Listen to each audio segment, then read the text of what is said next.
In order to overcome your social anxiety, you need to go take some action, but it's not the kind of action that you likely think that it takes. Now, this video is about the 5 main mindsets that keep you from taking action. The action that you need to take in order to get unstuck and get rid of your social anxiety. Number 1, it's not that bad.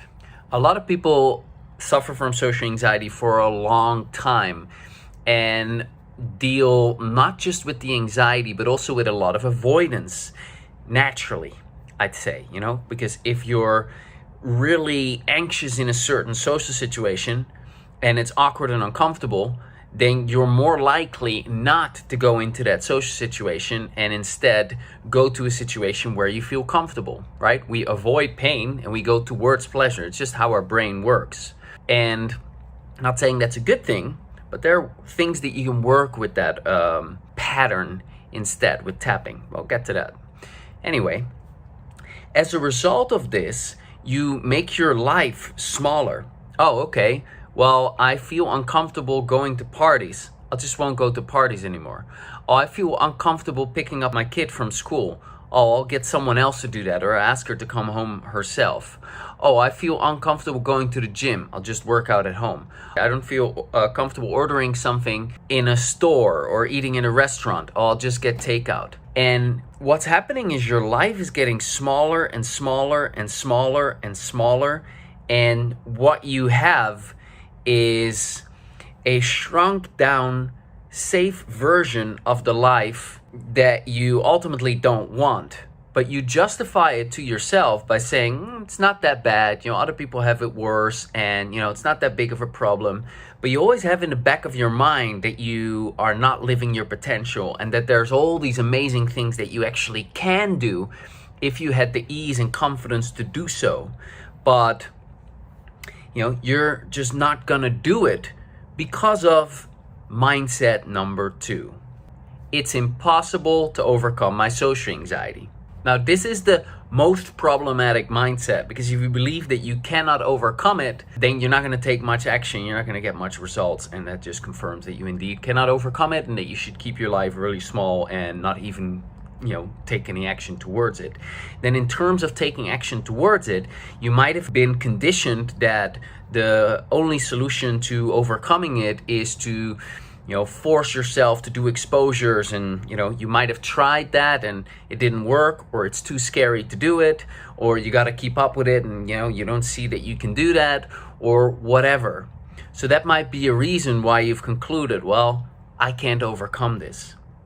Another common reason or justification why people believe or have the mindset that they can't overcome it is because this is who I am. I'm just a socially anxious person. I'm just awkward socially. I'm just not socially savvy. I'm not extroverted. I'm more of an introverted person. I cannot do small talk, etc. Fill in the blank. Now, you can actually be a confident and comfortable and at ease introvert. You can not be loving small talk and minimize it and still engage in a life where you are surrounded by people that are also not big into small talk. You can change your beliefs around small talk and not make such a big deal out of it and realize that actually it's about the energy that I have, and small talk is just, a way for people to kind of become comfortable with that first initial blop. So for 30 seconds or a minute, you exchange, harmless, uninteresting, not really that relevant information, and then it's a springboard into a deeper conversation. Anyway, if you believe that this is who I am, because for I'd say more than 50% of the clients that I've worked with in the past 13 years, not 30, the anxiety has been there since childhood. Well, then it is just as familiar to you as the color of your hair or, the color of your eyes. And so then it's like, I can't overcome this. This is me. But it's not you. This is not who you are. Anxiety is not something you're born with, even if you have had it for as long as you can remember. It is an experience where you either don't feel safe being your true authentic self, because you learned that it wasn't safe to be your true authentic self. Maybe you were yelled at, criticized, lots of reasons for why that can be. Or your brain perceives threats, the threat of rejection, the threat of ridicule, the threat of whatever. And in both situations, you're not safe. When you're not safe, your brain activates fight, flight, freeze response. Hormones are flooding to your body. You experience anxiety.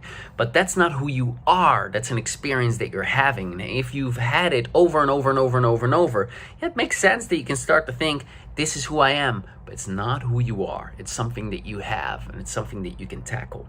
Now, there are other reasons why people believe that they cannot overcome it. And one kind of goes hand in hand. Well, it's who I am. I can't change it. Because how can you change who you are? And one of those is like, well, it's in my genes. Because if you start looking for evidence for why you cannot change, well, you'll find evidence of that. And there are genetic tests that say that that certain people with certain genes have a higher susceptibility to developing social anxiety. Well, yeah, but there's no such thing as a social anxiety gene. It doesn't exist. And even if it were to be that you have those genes that make you more likely to develop social anxiety, you can still address it. You can still resolve it. Okay, so that's not a reason either. What else do I have on my list? Right, EFT, tapping, or energy psychology does not work. It's a sham because Wikipedia says so. Wikipedia has a big chip on its shoulder. The actual facts are that the American Psychological Association, it meets their criteria for a number of conditions, among them PTSD, test anxiety, and public speaking anxiety. Well, public speaking anxiety and post-traumatic stress disorder, and test anxiety as well, they're all very linked to social anxiety. They're very similar. It's about performance. It has to do with trauma. It's about being observed, That's very related to social anxiety, and it's proven to be effective for that. Further, EFT has 102 scientific studies published in medically reviewed journals, and the highest standard of scientific research is meta-studies. Under that is randomized controlled trial. Randomized controlled trial is where you have an EFT group, a different kind of modality group, say CBT, and a no action group, a control group. And then, they compare it and okay, EFT comes out as the winner. All right, so that's a randomized control trial. That's almost the highest level of standard. That's the gold standard, but everyone talks about that.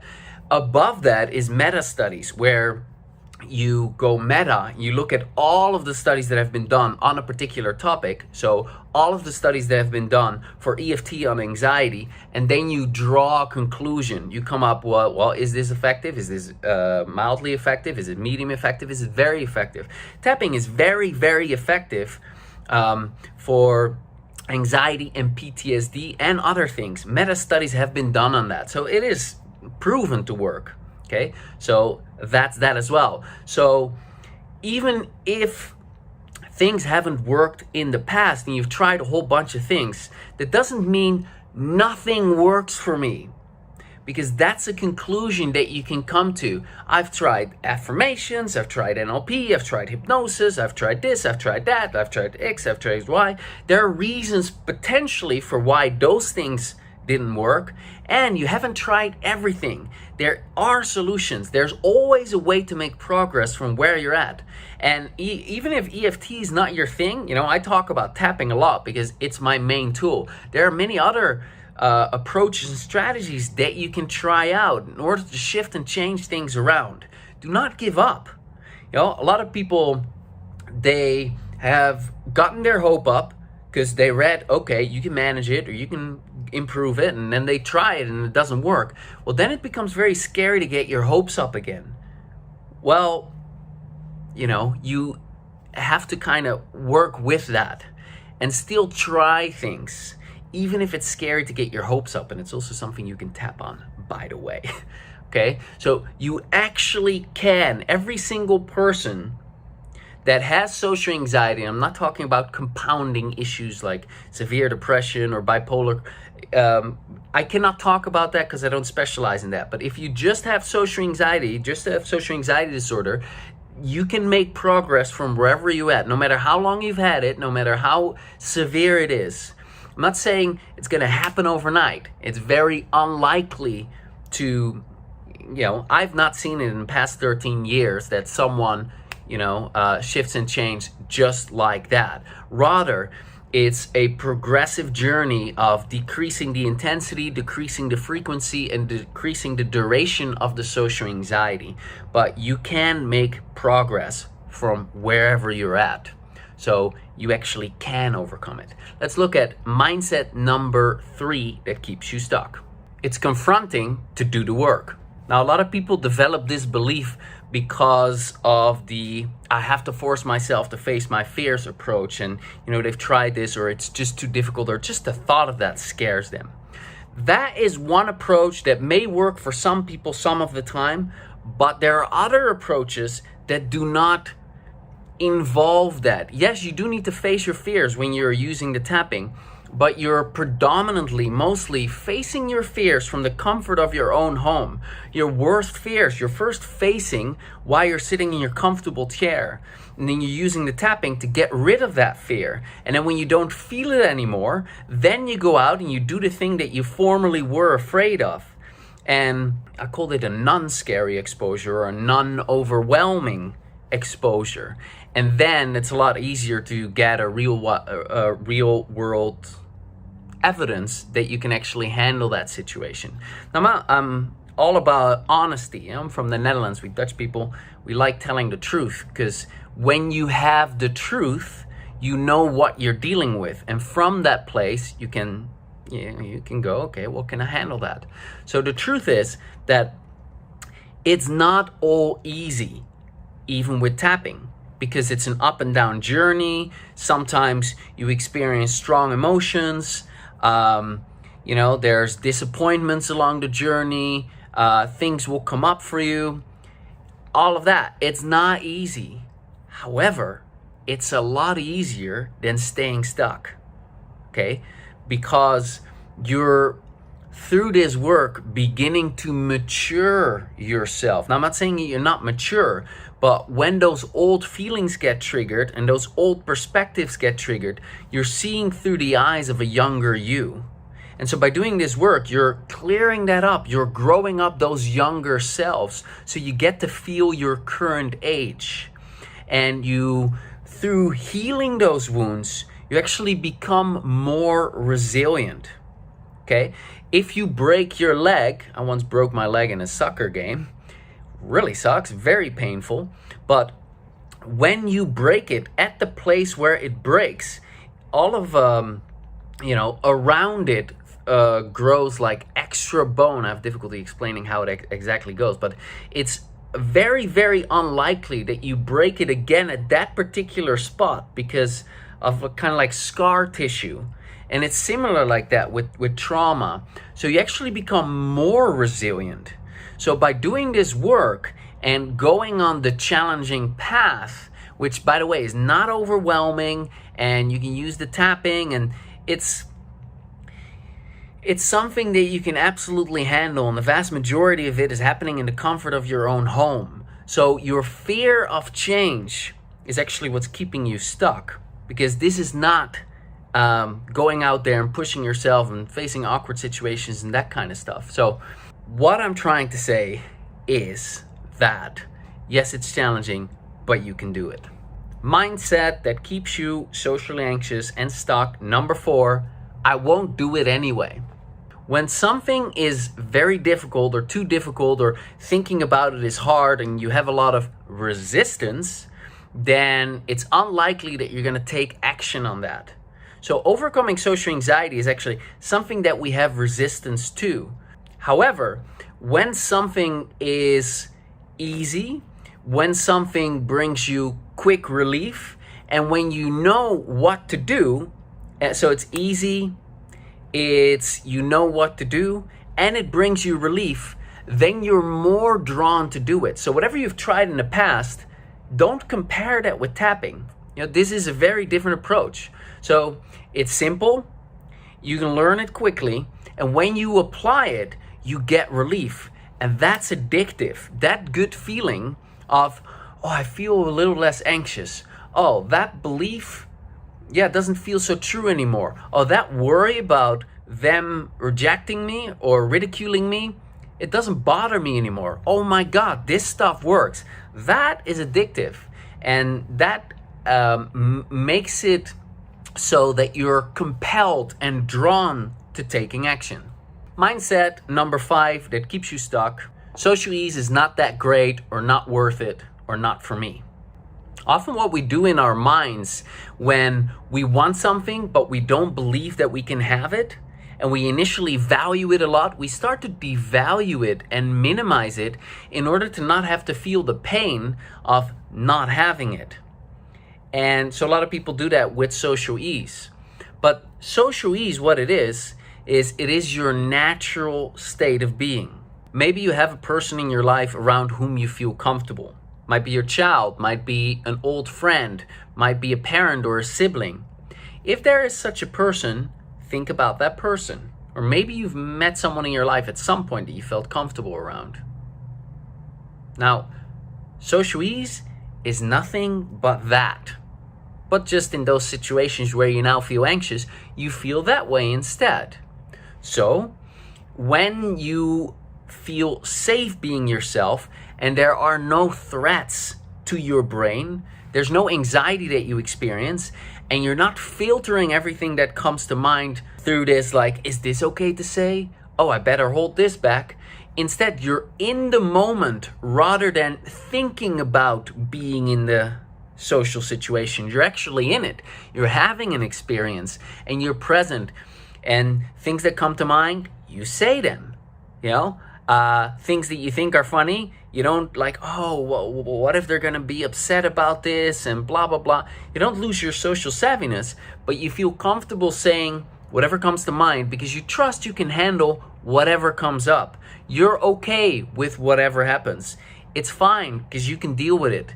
And you're not afraid of your emotions, you're not afraid of feeling bad, and you're not afraid of anything happening. You're okay. You can handle it. You are resilient, you're a mature person, and you can deal with it. You're fine. And I'm not, that might come across wrong. I'm not saying you're not a mature person right now, but I'm just saying you're in your mature state of being. And you're not bothered by these excessive negative emotions from your past interfering with your ability to socialize in the here and now.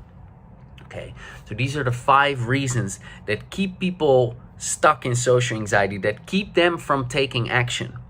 Okay, but when you start taking action, when you start learning about tapping, learning about the psychology of change, applying the tapping, and you begin getting relief, and you notice that your anxiety is beginning to decrease, you notice that certain situations you used to be anxious, and now you're like, where's the anxiety? This is a common experience, or you go to a situation, instead of staying anxious the whole night, it, is gone in 5 minutes. It gets less and less and less, and you're comfortable.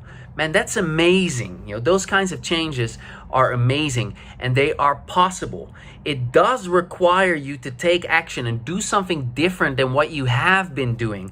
There's no amount of information or pep talk I can give you to actually take action. But taking action doesn't mean, okay, I'm gonna force myself to face my fears. That's not the approach that I'm all about. Okay, so I'm more about an inside out approach.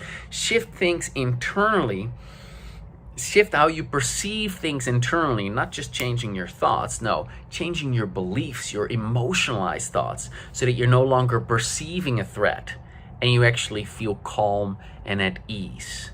Being your true, authentic self. That is the journey to social confidence. Now, if you want some more inspiration on your journey to social confidence, I highly recommend checking out this video with John, who's a former client who I interview, who suffered from severe social anxiety for pretty much his whole life, tried therapy, CBT, all sorts of things, and nothing worked. And he talks about the amazing transformation that he made.